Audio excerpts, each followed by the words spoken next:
बच्चों, आज हमारा टॉपिक है कूलाम का नियम। आज हम कूलाम के नियम के बारे में पढ़ेंगे। कूलाम ने एक नियम दिया था, उसमें उन्होंने बताया था कि दो आवेशों के बीच कितना बल कार्य करता है। तो इन्होंने क्या नियम दिया था, यहाँ पर ये लिखा हुआ है। किन्हीं दो स्थिर बिंदु आवेशों के बीच लगने वाला स्थिर वैद्युत बल उन दोनों आवेशों के परिमाणों के गुणनफल के अनुक्रमानुपाती तथा उनके बीच की दूरी के वर्ग के व्युत्क्रमानुपाती होता है। जैसे यहाँ पर दो आवेश हैं, एक आवेश का मान Q1 है और दूसरे आवेश का मान Q2 है।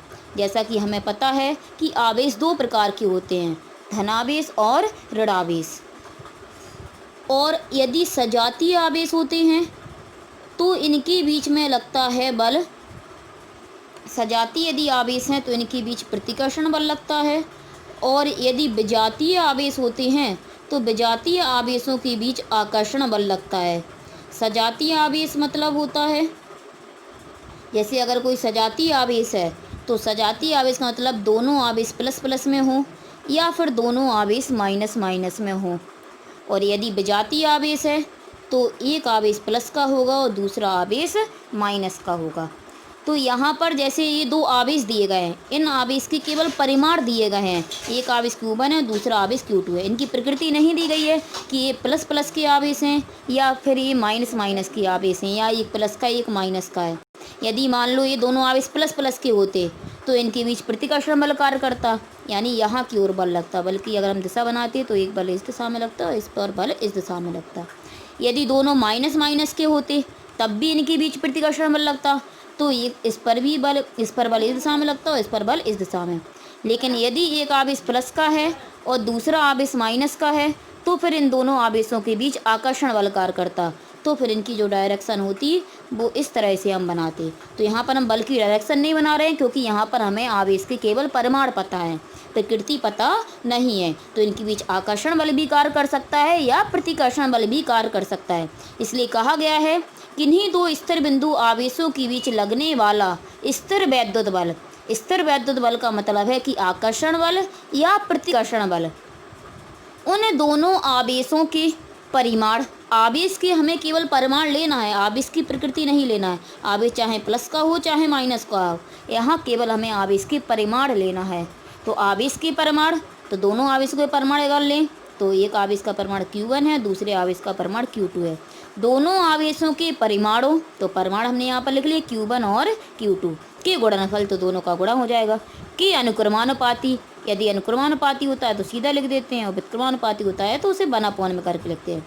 तो दो आवेशों के बीच लगने वाला बल दोनों आवेशों के परिमाणों के गुणनफल के अनुक्रमानुपाती और उन दोनों आवेशों के बीच की दूरी। जैसे यहाँ पर ये दो आवेश रखे गए हैं तो ये दोनों आवेश कुछ डिस्टेंस पर, कुछ दूरी पर रखे गए हैं। यहाँ पर दोनों आवेशों के बीच की दूरी r है, तो बीच की दूरी के वर्ग मतलब यहाँ पर हम पावर 2 चढ़ा देंगे, कि व्युत्क्रमानुपाती होता है।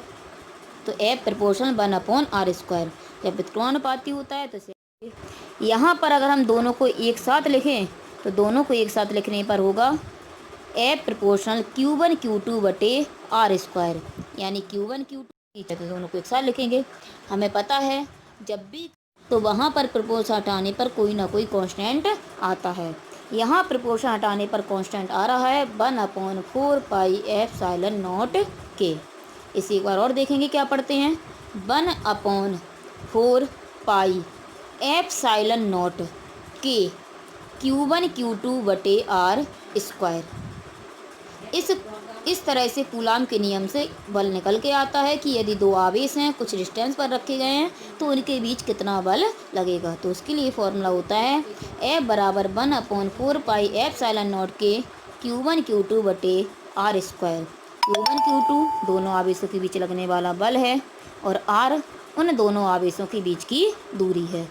यहाँ पर हम जानेंगे ε0 जैसे 4 संख्या है, पाई की वैल्यू पता होती है। ε0 निर्वात की वैद्युतशीलता है जिसका मान होता है 8.85 × 10⁻⁻12 कूलाम स्क्वायर पर न्यूटन इंटू मीटर स्क्वायर।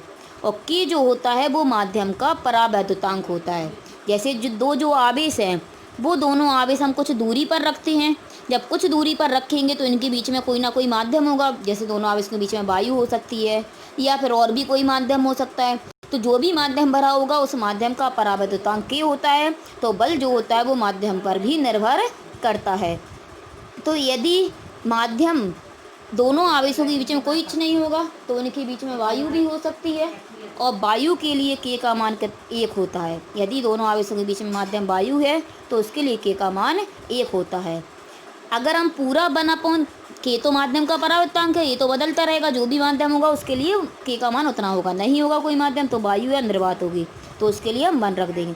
लेकिन 1/4πε0, अगर पूरे इकट्ठे का मान हम एक साथ रखना चाहें तो इसका मान होता है 9 × 10⁹ N/मीटर स्क्वायर पर कूलाम स्क्वायर। तो ये होता है कूलाम का नियम।